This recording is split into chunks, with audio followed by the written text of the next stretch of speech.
বিশ্বের প্রথম hijabi cricketer আবতাহা Mahin Maksud. Pakistani বংশোদ্ভূত এই মুসলিম ক্রিকেটার বর্তমানে খেলছেন স্কটল্যান্ডের হয়ে। দলে তার ভূমিকা মূলত বোলার হিসেবে।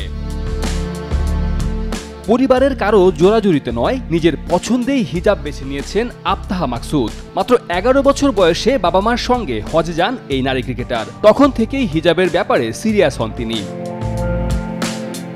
বাবা ও ভাইয়ের সমর্থনে আবতাহা আজ এত দূর এসেছেন।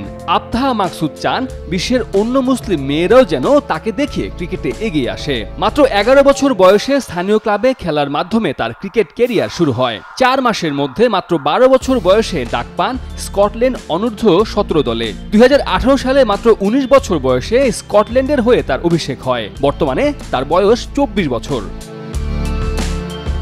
ESPN ক্রিক ইনফোর দেয়া তথ্য মতে আবতাহা মাকসুদ এখন পর্যন্ত নারীদের 4টি একদিনের আন্তর্জাতিক ম্যাচে অংশ নিয়েছেন, যাতে তিনি 9টি উইকেট শিকার করেছেন। এছাড়া নারীদের টি-20 ক্রিকেটে 51 ম্যাচে অংশ নিয়ে তিনি শিকার করেন 54টি উইকেট।